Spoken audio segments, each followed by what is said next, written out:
State of the Nation.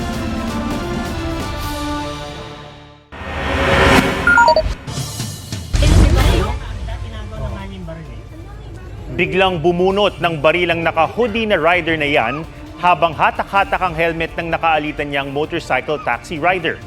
Kuha ang viral video na ito noong Lunes, araw ng eleksyon sa Santa Ana, Maynila. Pulis pala ang may hawak ng baril na naka-assign noon bilang undercover security.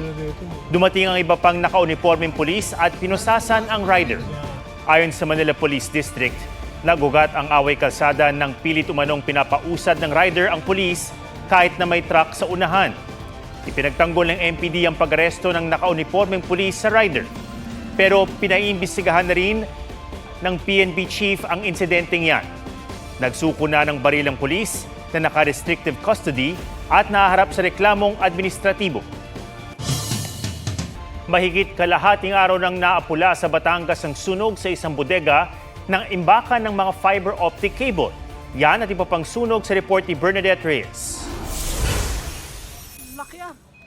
Kita sa himpapawid ang kapal at itim ng usok mula sa isang nasusunog na bodega sa Tui, Batangas. Laki sobra. Matindi ang lagablab ng apoy na lumamon sa bodega. Kawawa naman, grabe. Ito yung tambakan ng maraming gulong tsaka mga electrical wiring, yung maraming tubo. Ayon sa BFP, bandang 10:30 ng umaga nagsimula ang apoy. Pahirapan ng pag-apula at mabilis na kumalat ang apoy kaya inakyat sa ika-4 na alarma ang sunog. Patuloy na inaalam ang pinagmula ng apoy at ang halaga ng pinsala. Wala pang napapaulat na nasugatan. Nawala ng bubong at bumigay ang pader ng bahay na ito sa Cagayan de Oro City. Kasama ito sa mga nasunog na bahay sa Sitio Buntong, Barangay Kamamanan. Itinaas sa ikalawang alarma ang sunog na ayon sa BFP, posibleng bunsod ng iligal na koneksyon ng kuryente. Umabot ng 1.9 million pesos ang halaga ng pinsala. Sa Tagbilaran, Bohol naman, isang abandonadong dormitoryo ang tinupok ng apoy. Nadamay sa sunog ang 2 motorsiklo. Wala namang nasugatan. Isa sa mga tinitingnang sanhi ng sunog ang itinapong upos na sigarilyo. Sa tala ng Bureau of Fire Protection ngayong taon, mahigit 6,000 insidente ng sunog na ang naitala sa buong bansa simula Enero. Pinakakaraniwang sanhi ng sunog ang problema sa kuryente. Bernadette Reyes, nagbabalita para sa GMA Integrated News.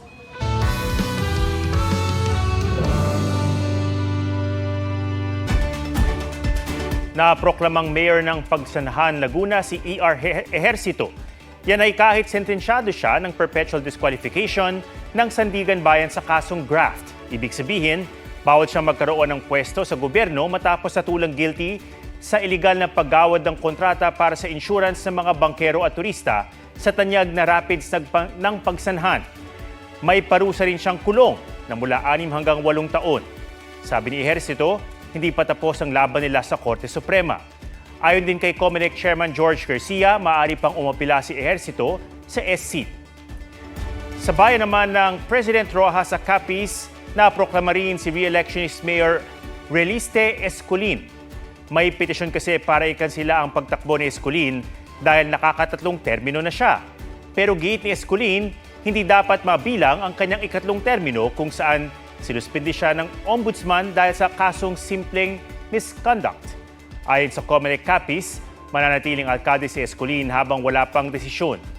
Sinusubukan pa ng GMA Regional TV na makuha ang reaksyon ng mga petitioner. Imbis na dumagdag sa problema ng mga basura, kinakampanya ng isang grupo ang pag-recycle ng mga tarp at iba pang election paraphernalia. Pero paalala ng isang environmental group, ingat lang dahil ang ibang tarp may mga nakalalasong kemikal. May report si Von Aquino.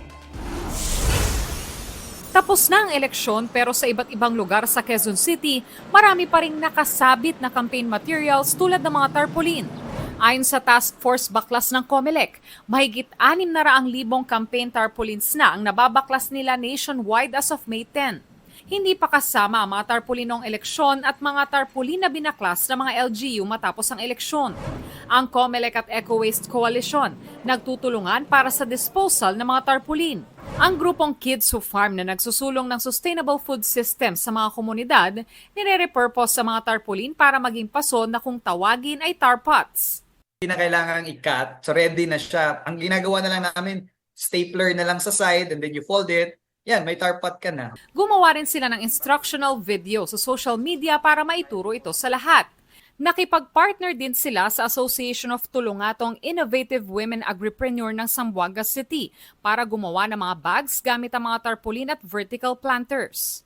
It's a stopgap solution kasi ang nakikita namin, kahit nga yung mga nakolekta na, kung hindi ma-manage talaga yan, it will still go to the landfill, it will still go to our waterways, at ang pinaka-worst noon, maging pollutant siya sa ating dagat. No? Paalala ng Eco Waste Coalition, mag-ingat, lalo't ang ilang tarpaulin na ipinasuri nila ay lumabas na sobra sa acceptable toxicity level. Yung mga nakuha namin ay lahat-lahat above the 100 ppm, no? Under the European Commission Regulation number 494 of 2011, no? Lahat ng manufacturers ay pinaprohibit na nila na maglagay nitong mixture na ito sa mga produkto kahit sa plastic na equal to or greater than 0.01%, no, or 100 parts per million. Anila nakita sa mga tarpaulin ng highly toxic na cadmium na pwedeng magdulot ng cancer at iba pang sakit sa tao. Nakalalason din ito sa mga halaman at hayop at matagal mawala. Maaari naman daw i-repurpose ang mga tarp pero hindi para sa mga pagkain. Pwede sigurong i-pulverize and then gawing panghalo sa hollow block. At kung gagawing paso, huwag tamnan ng fruit-bearing trees dahil posibleng mag-leak ang kemikal at maabsorb ito ng halaman. Von Aquino nagbabalita para sa GMA Integrated News.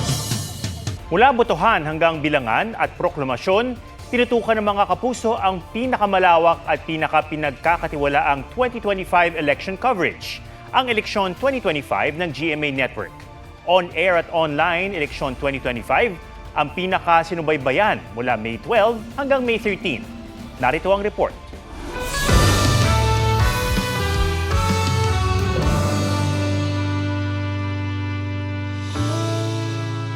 Mula sa botohan, ito po ang Eleksyon 2025. hanggang sa bilangan, Susilipin na natin ang partial, unofficial count as of 5:48. hanggang sa proklamasyon ng mga nanalo sa iba't ibang posisyon sa lokal na pamahalaan. Inihatid ng GMA Integrated News ang pinakamalawak, pinakakomprehensibo, at pinagkakatiwalaang election coverage nitong Lunes, May 12 hanggang 13 sa telebisyon, radyo at online. Pinakamataas sa posisyong iboboto ngayong eleksyon ang 12 senador. Tinutukan ng buong pwersa ng GMA Integrated News ang sitwasyon sa iba't ibang panig ng bansa para sa 32 oras na tuloy-tuloy na pagbabalita na pinangunahan ng pinagkakatiwalang anchors at reporters. Katuwang din ang pinakaginagalang ng mga media group, kumpanya at institusyon sa pagtitiyak na dapat totoo ang mga balita at impormasyon. Muling pinagtibay ng GMA Network ang posisyon nito bilang leading news authority sa bansa dahil ang eleksyon 2025, the GMA Integrated News Coverage, most watched on air at online. Base sa Nielsen Philippines TV audience measurement data para sa May 12 hanggang 13, nakakuha ng combined people rating na 4.2% sa urban Philippines ang election coverage ng GMA Integrated News na umere sa GMA at GTV. Nakapagtala rin ng eleksyon 2025, the GMA Integrated News Coverage ng combined reach na 23.5 million viewers sa total Philippines. Pero hindi lang sa telebisyon sinubaybayan ng mga manonood ang coverage ng GMA Integrated News. Online, ang eleksyon 2025 ng GMA Integrated News ang pinili ng netizens na source of news and information. Batay sa global video measurement and analytics platform ng Tubular Labs, nakapagtalang live stream ng eleksyon 2025, the GMA Integrated News Coverage ng kabuuang 112 million views across online platforms. Gabi ng eleksyon, Luzon, Visayas at Mindanao. Namayagpag ang GMA sa prime time noong araw ng eleksyon, May 12. Ang flagship newscast nito na 24 oras nakapagtala ng combined people rating na 12.9%. Ang lahat po ng yan bahagi ng aming mas malaking misyon at malawak na paglilingkod sa bayan. Maraming salamat sa inyong tiwala, mga kapuso. Dapat totoo sa eleksyon 2025. Rafi Tima nagbabalita para sa GMA Integrated News.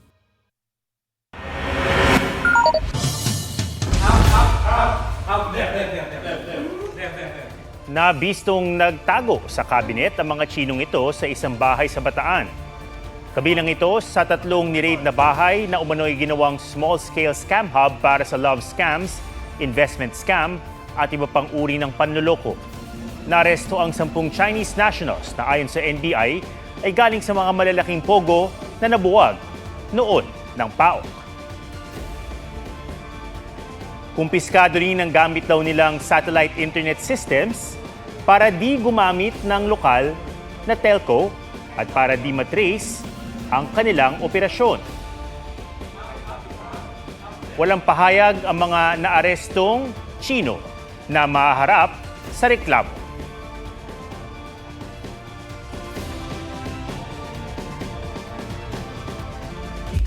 Dokumentaryo ni Matteo Guiducelli sa West Philippine Sea mapapanood na bukas, mga kapuso. At Solen Yusaf, bakit nagka-black eye? Alamin sa Entertainment Spotlight ni Nelson Canlas.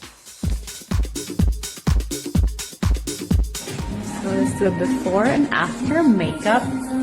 Solen Yusaf, nagka-black eye sa kanang mata. To those asking, sinabi ni Solen na it was a Mother's Day gift by Maylise. Aksidente raw siyang na-headbutt ng kanyang bunso habang natutulog. Biro niya, matutulog na lang daw siyang naka-helmet next time. There we go. That looks good. And also, thanks to makeup, natakpan na ang black eye.